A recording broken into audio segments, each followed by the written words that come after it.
Hello, friends. Thank you for checking out another episode of the Good Advice Podcast. And today we're diving into an old episode all the way back from 2018. I had to go into the Good Advice Vault to find this one. And this is one of my favorite old school episodes. It's all about being you and why that is your competitive advantage. I say this because a lot of times we try to be like other businesses. We try to make we try to follow in the footsteps of someone we see on social media. When really at the end of the day, you is what makes your business great, and it is what you offer, and so lean into that. Now, it is an older episode, so the audio may not be as good, but before we dive into it, let's get a quick word from one of our sponsors. Hey, have you been thinking about your health insurance plan for this next year? Maybe you just jumped into the world of entrepreneurship and you're thinking, geez, is it possible to have a good insurance plan if I'm no longer working for a business? Maybe you're even running a business and you're thinking about what does it look like to have an affordable group plan for your employees? Well, I want to tell you about Optimum Health Insurance. This is a customized healthcare plan for you and your family, and since 2018, they've been helping people get awesome, affordable healthcare coverage for really nothing at all. It's easy, it's hassle-free, and frankly, they're different from the big insurance companies that you might talk to. And crazy enough, you might even be paying less than what you've paid at a previous job when you were on some company health insurance plan. If you want to find out more and save money on your health insurance, you absolutely need to go check out OptimumHealthInsurancePlan.com. That's OptimumHealthInsurancePlan.com. That's today's sponsor. Enjoy this episode. All right, what is up, everybody? This is Blake Benz, and today we're talking about something that's very near and dear to my heart, and I guess it's probably maybe one of my favorite things to talk about. And what's so interesting about it is that it has really nothing to do with maybe what you would get out of a business class, or if you'd ever go get an MBA or do some kind of program like that, it really wouldn't be anything that there'd be an explicit class on or course on. But it's also been something that I have seen be my competitive advantage whenever it comes to me being successful in the workplace. And, when I think about coming out of college and when I went into the education system and I started to be a public school teacher, and I remember one of my principals pulling me aside and talking to me about this and saying, man, Blake, you're really good at this. And even now, as I work with business executives and work with business teams, this is still something that it continues to work well for me. And that's this concept of sincerity, or I like to think of it as this concept of authenticity. And I had someone a long time ago talk to me about this concept of, Blake, you have a personal brand. You have just like any item in the world, any clothing item, any product, anytime you go to the store, there's a brand associated with, whatever you're getting. And so I think about like Great Value, which actually lives up to its brand name pretty well, because whatever that product is, it works pretty well, but everybody knows Great Value isn't quite, you wouldn't really quite call it a knockoff, because it's not necessarily cheaper quality, but it's the cheaper form of sort of the name brand stuff that we know about, right? And I remember working summer camp, and you had, and I guess we were geniuses at cost cutting, because everyone growing up, you loved things like Cocoa Pebbles or Cocoa Puffs.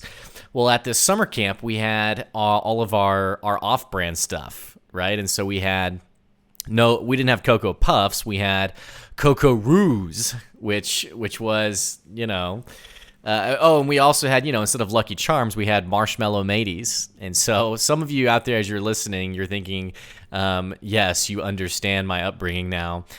Just as good, but it's not the name brand, it's the off-brand stuff. In the same way, I've realized that I have my own personal brand, and you yourself, you have your personal brand. And I think what some of the greatest missteps I see with people professionally is when they misunderstand their personal brand. It's kind of like whenever a bunch of executives get into a room and they're describing their product, And then they go out there and they actually start polling customers. They start asking customers, what do you think about what we're selling? And customers say something entirely different, right? And so Domino's used to run this commercial. And this would have been maybe 10 years ago. I can't remember. But so Domino's had this really viral marketing campaign where it was the Q&A testing they were doing with their product, and they had sort of this behind the scenes film footage of where they had brought people in and asked them, "What do you think about our Domino's pizza?" And it was a genius commercial, by the way. It's in this little room, and they're filming the person, and the person's eating it, and they're saying, "Well, the crust tastes like cardboard," and you have a woman who it's like the classic Italian mom, and she's taking a bite of the pizza and she's like, "This isn't pizza. No, this isn't tomato sauce." And so you're seeing these little and it's pretty, you're curious, right? Because everyone knows these things happen, but very few of us have actually sat in on it and heard it happen. And so you're kind of like, oh wow, this is an inside look. Like, what are they talking about? And they're totally bashing this pizza. Well, the genius part of this advertising is that it's the start of this ad spot, this commercial where Domino's is rolling out their new pizza and their new crust. And it's the reason I keep calling it genius is because essentially what they're doing is they're saying, we hear you and we value your opinion, and so we're making changes based on that, and here's this really awesome new product. And then the back half of that commercial was people trying the new Domino's and being like, oh my gosh, this is amazing. And you have, of course, the Italian woman who's like, this is just like, my grandma used to make it, which there's always a grandma, that gets mentioned somehow. But all that to say, one of the biggest missteps I see is when a company, they describe their product and everyone else is thinking, no, that is not what I think of your product. That's not why I like your product.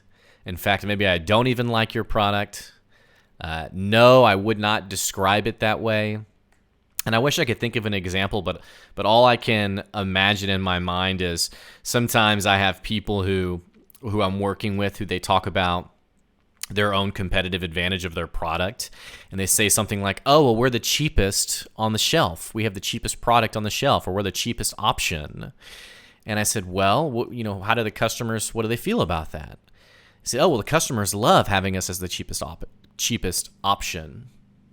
And that could be true, but often, and there's plenty of analytics to back this up, when you go to the store, what most people do is they look at the cheapest, they look at the most expensive, and then they choose something right in the middle. Why do we do that? Why don't we just always pick the cheapest thing on the menu, on the shelf, what have you? Excuse me, I got to cough real quick.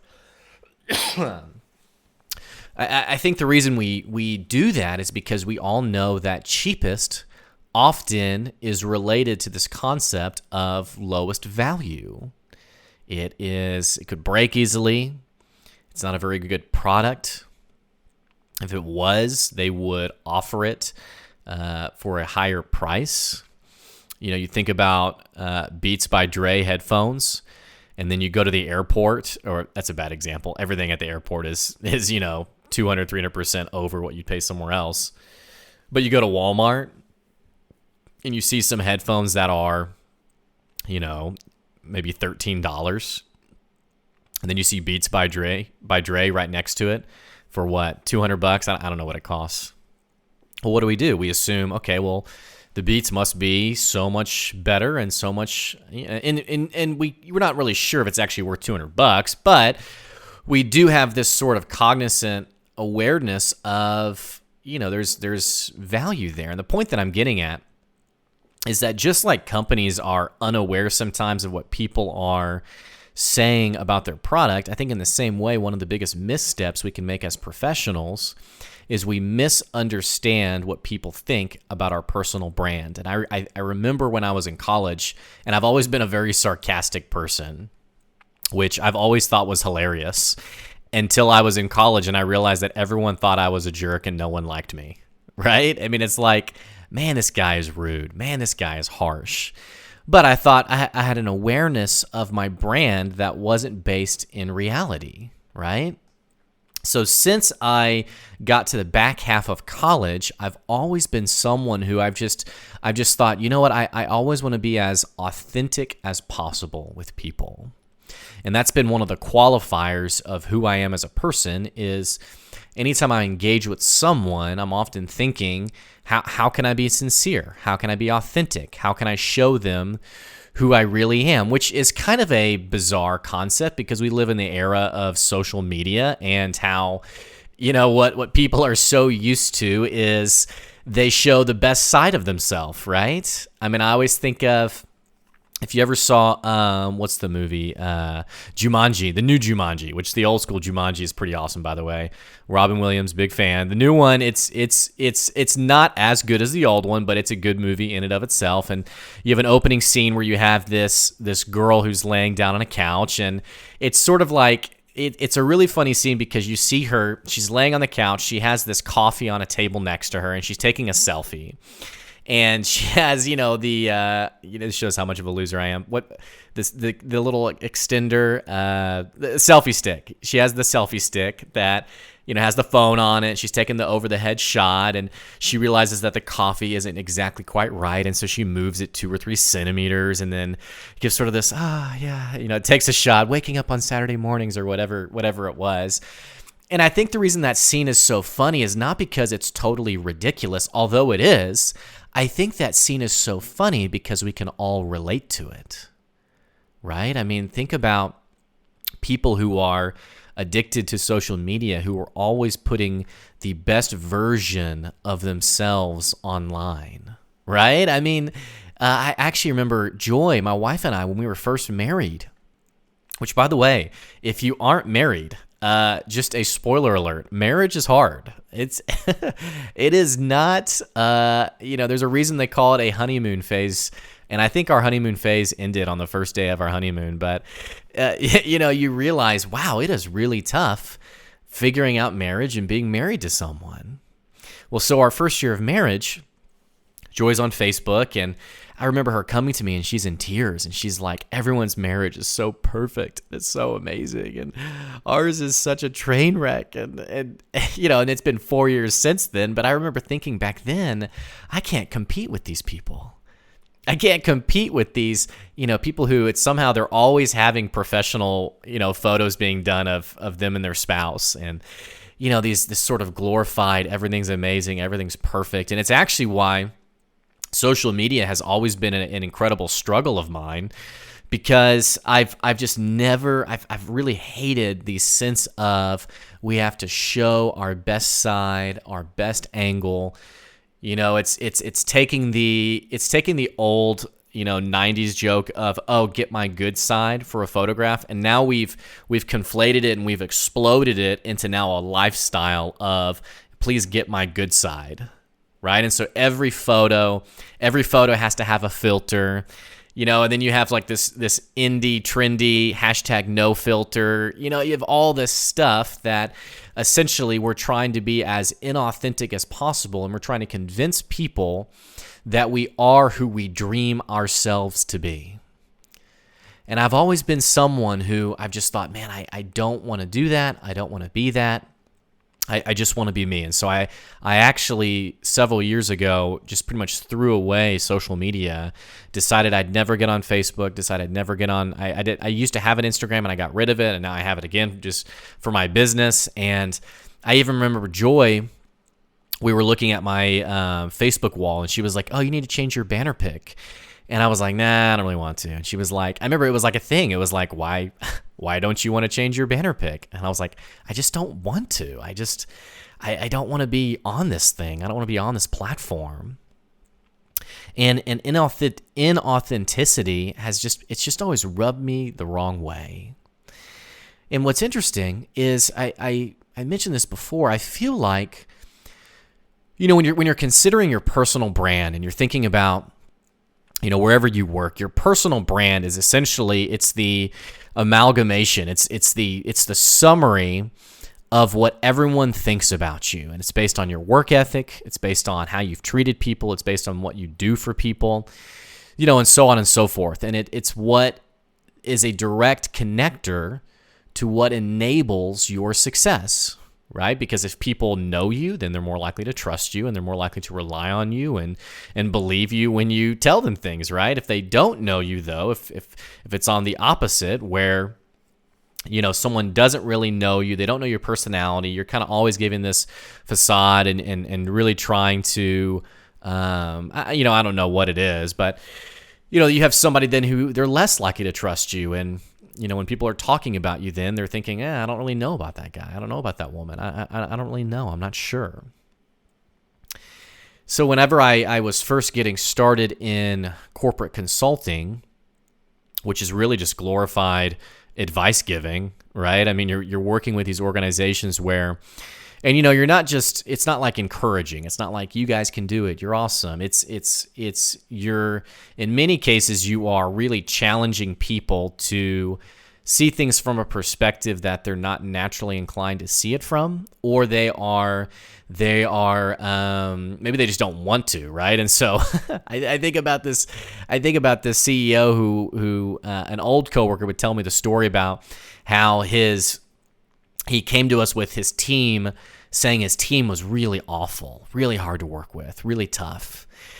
Well, it only took about 10 or 15 minutes to realize his team wasn't the problem. He was the problem. He was the issue. He was a control freak, and he was a micromanager. And so our role as consultants was, in the moment, to pull him aside and say, dude, turn it down, tone it down, turn it down, relax, disengage a little bit. I mean, ideally, you've hired really great people. Let them do their job, right? But even in doing that, I mean,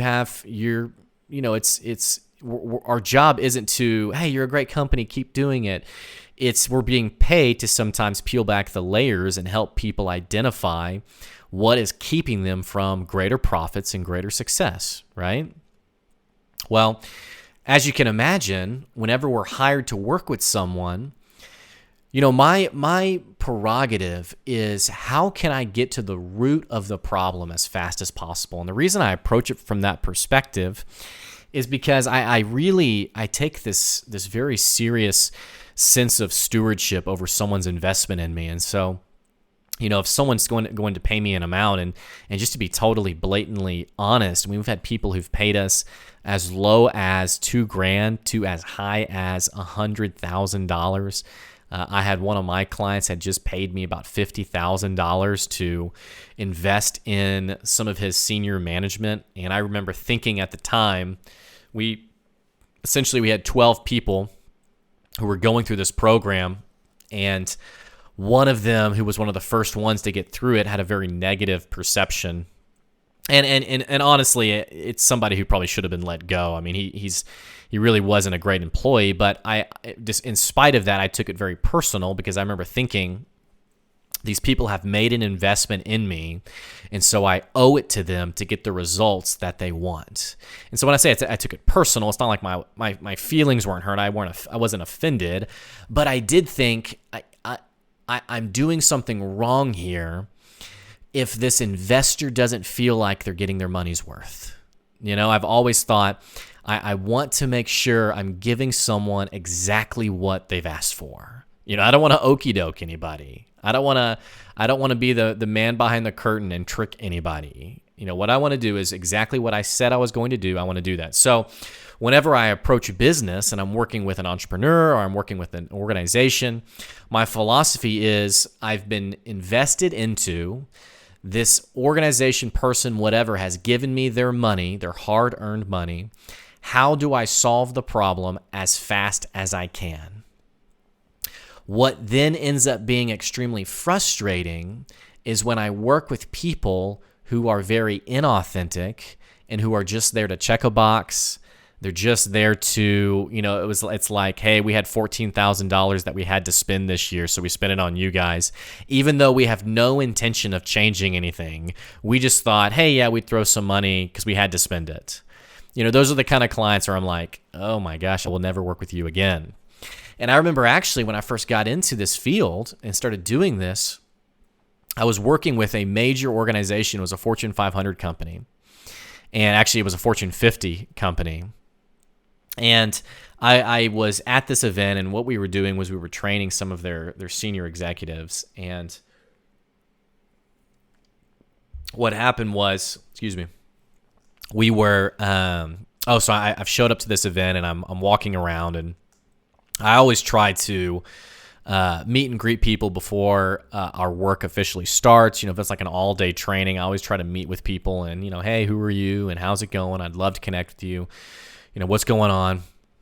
Well, so I go up to this first guy, and I say, hey, I'm Blake Benz. And he goes, hey, I'm the senior vice president of, whatever. And that really struck me because I thought, oh, okay, well, great. What's your name? And he goes, I'm so-and-so. And I go, okay, yeah, okay. So we make some small talk, and then we walk. I move on, and I just stay with somebody usually for about 2 or 3 minutes, and then I say, hey, well, I'm gonna go meet a couple other people. I'm looking forward to today. Yada yada. So I go to the next person, and I say, hey, how you doing? I'm Blake Benz, and he goes, oh, hey, I'm the EVP of blank, and my name is blank. And I said, oh, okay, cool. And I go on to the next person. Same thing. Hey, I'm the vice president of blank. And I'm starting to notice this trend at this event that they're introducing themselves by their title and their position. And I'm thinking, this is pretty interesting because, one, I never asked what their titles were. And two, I'm also getting kind of annoyed because I'm thinking, I don't know what it is, but I start just thinking like, why do these people feel the need to introduce themselves by their titles, especially in the absence of a question, right? Because if the question had been, hey, we're going to meet and greet and tell people what you do for a living and what your title, that would make sense. But instead, in the absence of that, we have people who, for whatever reason, feel this obligation to, I'm going to tell you who I am, and who I am is based in an identity of my title. And that always rubbed me the wrong way. And in fact, I really struggled at a lot of corporate events like that, because it felt like sort of this Facebook social media era of showing your best angle, your best shot, and doing that in a totally unimportant environment of a simple meet and greet. And so it bothered me so much that I remember thinking to myself, that will never be me. I'll never be that person. I want to be someone who I introduce myself by my name. Who I am is who I am. My CEO at the time when I was working for this company, she always had an expression, I am who I am wherever I am. And I always really loved that and admired that and decided I'm going to be that for myself. And since then, I've just always struggled with environments where people put on a show, right? So now as I continue to work with people, as I mentioned, I'm always trying to get to the root as fast as possible. But it's interesting, right? Isn't it so funny that I was thinking through this concept and how I can remember like yesterday, and this would have been, a year or two ago, that I really had these kind of moments happening. And like I said, I told myself, this will never be me. But I think what's really funny is, how we say things like that, oh, that'll never be me. And then things happen down the road where we realize, oh my gosh, that was me. So I've started this company, Good Advice Coaching, and it was kind of born out of this desire to be as authentic as possible and work with people who are really genuine and really wanting to make it happen. And like I said, I've always been someone who I've tried to be as authentic as possible with people. I've never been one to try to put on a show. In fact, Joy would always give me a hard time because whenever I was working on my doctorate, and then I was at the same time I was working at Chewy's Mexican restaurant, which is really good Mexican food, by the way. If you need a place to go for dinner tonight, you should check out Chewy's. It's delicious. But I remember working at Chewy's, and the whole reason I worked there was because I just wanted to, I just love people. And this sounds so random, but all my life I'd always wanted to be a server. I'd always wanted to be a waiter, and I thought it would be so fun to do it. And so when I was working on my doctorate, I thought this is a great time to actually get in there and do this. It's the only time in my life I'll probably ever have a chance to. Well, so as we would meet people, as Joy and I would meet people, and they'd say, "What do you do for a living?" I'd always say, "Oh, I'm a server at a restaurant." And I'd never mention the doctorate. I'd never mention anything like that. I'd never mention, the school I'd worked at, being the department chair, anything. I never mentioned anything like that. I just say, "Oh yeah, I work at a restaurant. I'm a server," and it didn't really bother me. I mean, I just thought, I'm proud of it. I love this restaurant. I love who I work with. It's awesome. It's great. Well, about like 6 months went by of this, and Joy, it started to really kind of bother her. And it didn't bother her. She wasn't embarrassed. What bothered her was she was like, "Why don't you tell people that you're getting your doctorate, that you're in school for your doctorate? Like, why do you just say the server thing?" And I don't really know, other than I kind of thought being humble meant doing the opposite of what I had seen all of these other people do, which was, show your best side and talk yourself up and be as try to make yourself as advantageous as possible. I thought that, being genuine and being humble, and this is, what I do, that was the other ditch. And I think what I realized from that is there's definitely this middle ground that's appropriate as you go on and be a professional. There's this one side of the ditch, or one ditch, excuse me, that is this egotistical, sort of this maniac. I think about a guy I'm friends with on Facebook who every photo he puts up is, him doing something really like a celebrity would do. And I think about, that's his brand, as him creating himself to be this premium type person. And then I think about the opposite. This other ditch is this angle of I'm nobody and I'm a no one, and I don't do anything, and I work at a restaurant, I guess, and I have no real direction for my life. And not saying that's true about servers at all, but that's kind of what I was trying to communicate, was just like, I just kind of do whatever. And I realized that neither ditch is really that healthy, and it's not really that appropriate. And I'll come back to that here in a second.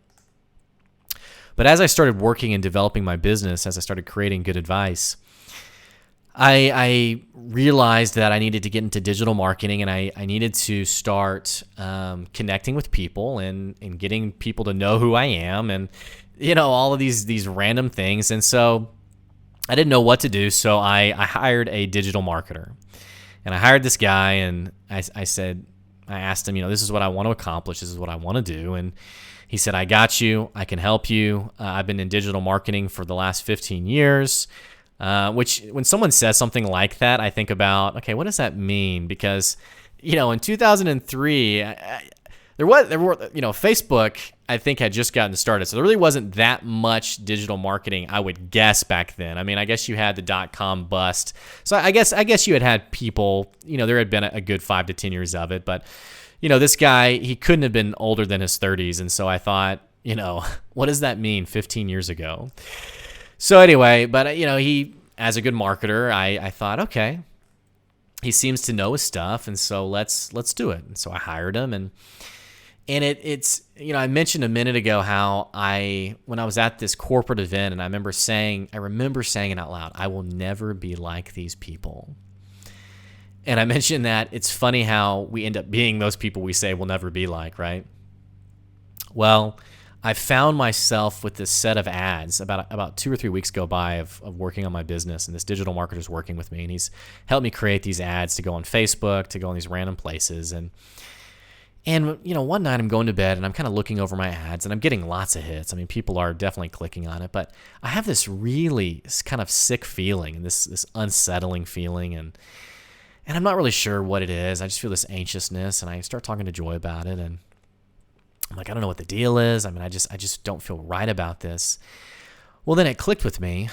What clicked with me was, I actually start going through and reading some of these ads that my digital marketers put together, and I'm thinking, oh my gosh, I am one of these people at these corporate events.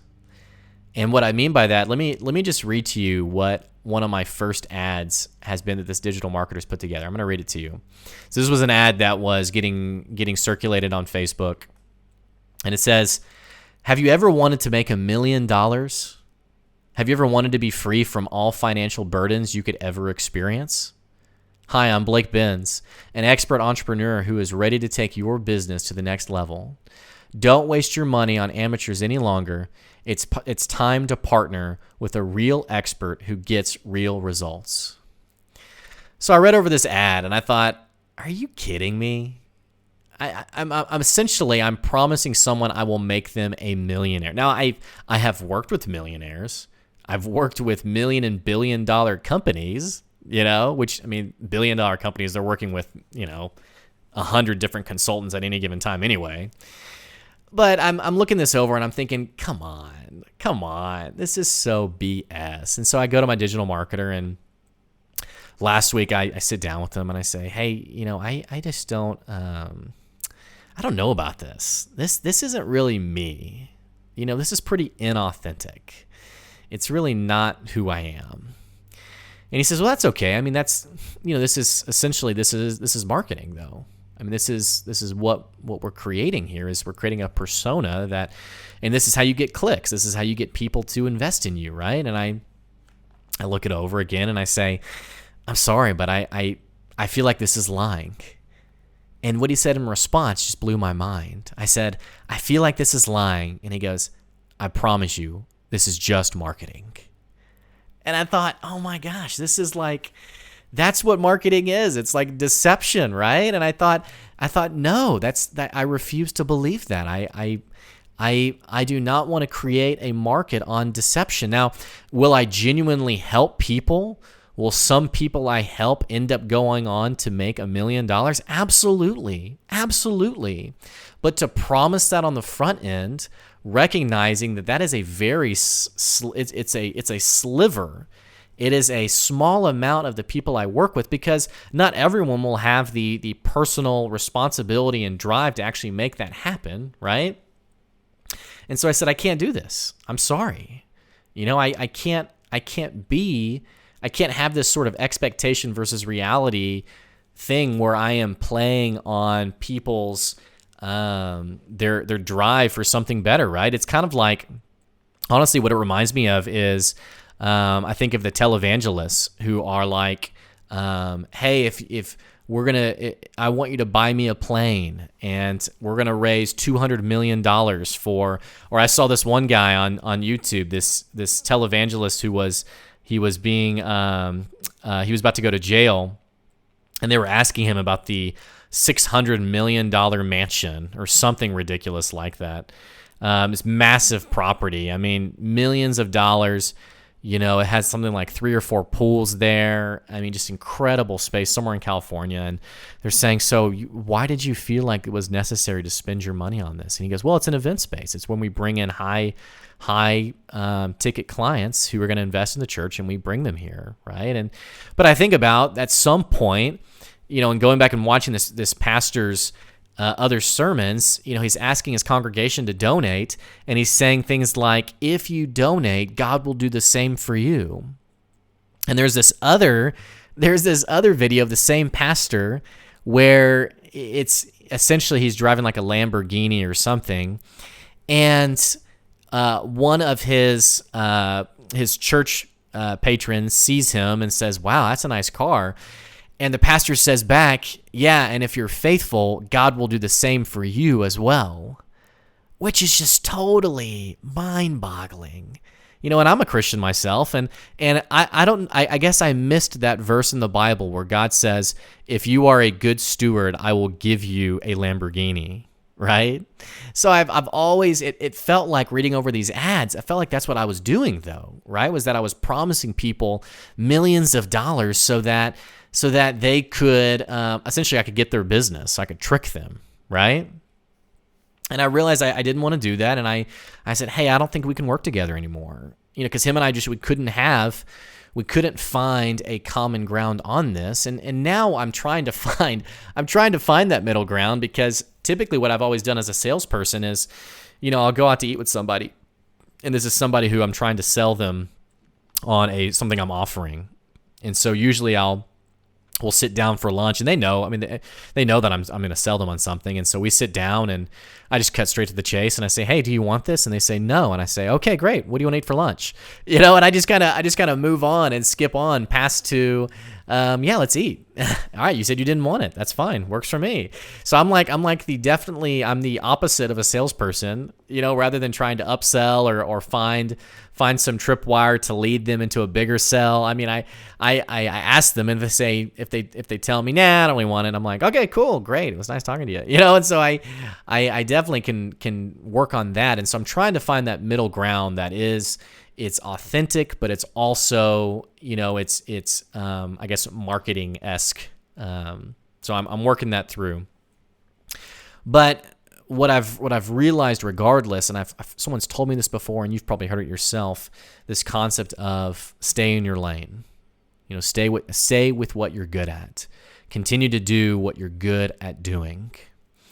And if authenticity has something that's always been me, I have to continue to embrace that and continue to use it to my advantage, because every product out there has an advantage to it. We call it a competitive advantage, right?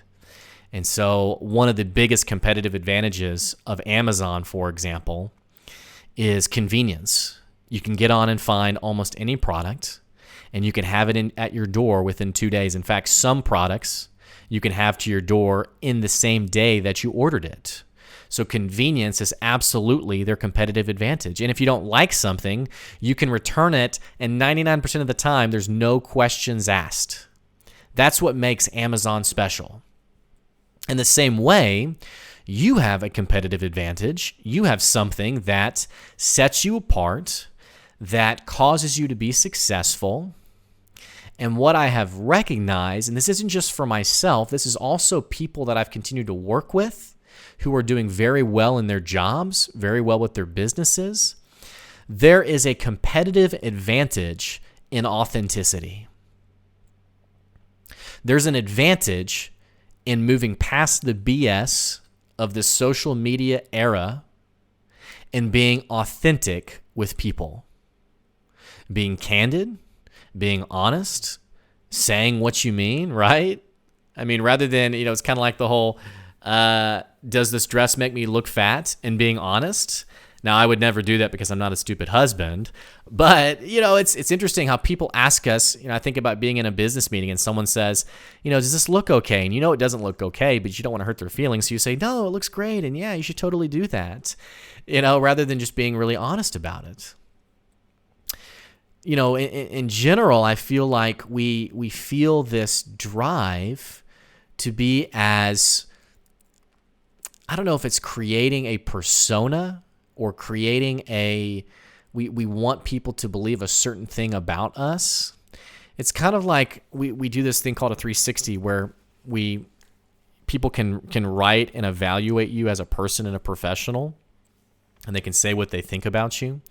And people can get pretty resistant to it because people in general typically don't enjoy reading feedback about what people say about them. And I think the reason there's so much tension around that is because we are faced finally with the difference between what we want people to say and think about us and what they actually do, right? The persona we've created and the persona that is reality, when those two things are in tension or when they're opposites, it makes it pretty challenging then for us to feel confident and good to go and feel good about ourselves, right? And so in general, my encouragement is to be as authentic as possible because frankly, everything else is exhausting. Being inauthentic, being insincere, putting on a show for people, it's exhausting, right? To have to always worry about that. And in thinking about the ditches that you fall into, whether you're on the more egotistical side or the more, I'll call it the self-deprecating side, there's a blend in the middle that is productive for being a successful person, a successful entrepreneur, a successful business owner, professional, what have you. There's a middle ground there that is it is productive for you as a person beyond either ditch. Obviously, if you fall more to the egotistical side, my question is, what are you trying to prove to people, right? And why are you lacking confidence in who you really are?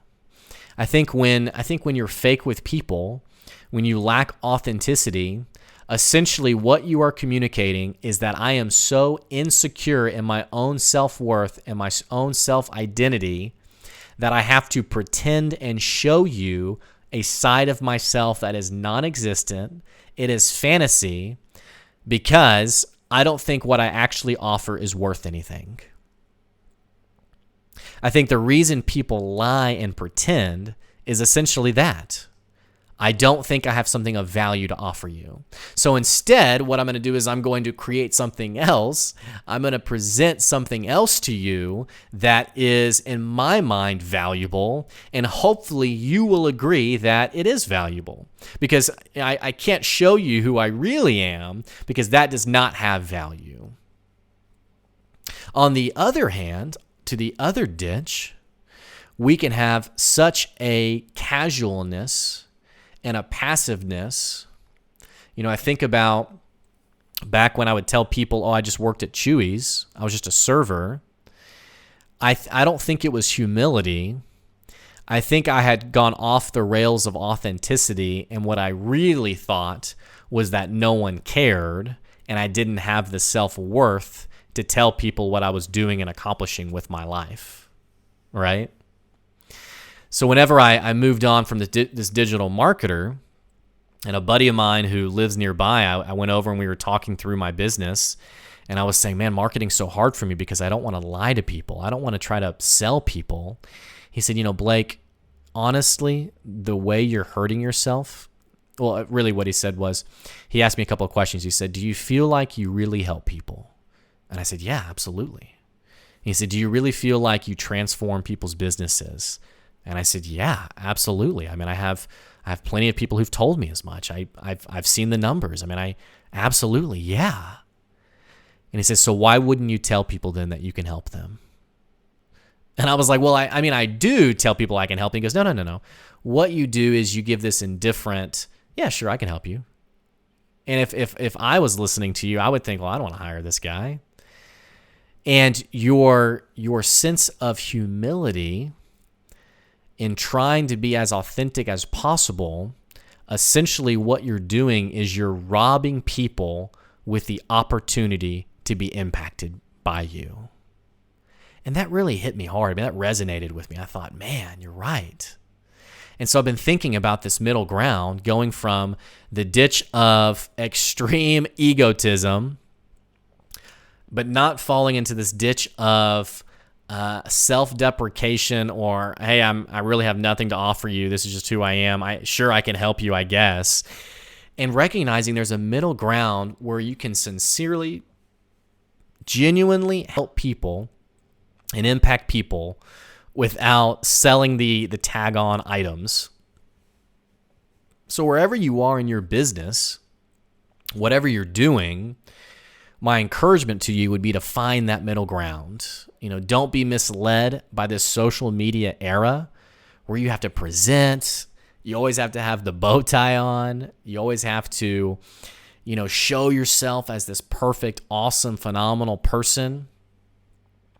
And I want to encourage you against that because, again, the best professionals I've worked with, we can all sniff that out. Seriously. It will get you rewarded in the short term, but long term, it won't lead to any lasting relationships. On the flip side, if you're someone who you do go towards self-deprecation and what am I even doing and what am I even offering, you got to wake up and recognize the value that you have to offer. You can be a confident, charismatic, I want to give you an opportunity to work with me. I want to show you my talents and skills. You can be that kind of person and not be an egotistical maniac. But finding that sweet spot can be a real competitive edge, especially because think this through. Let's break this down. What is a competitive advantage? It is something that is unique to a business that they're offering that no one else is offering.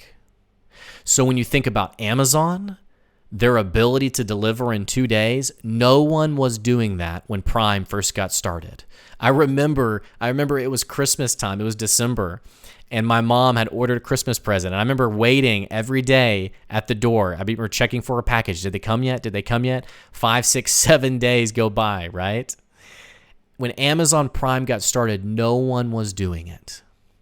In the same way, with your authenticity, you have an opportunity to stand apart from everyone else, from a culture where people are naturally trying to show a form of themselves that does not exist.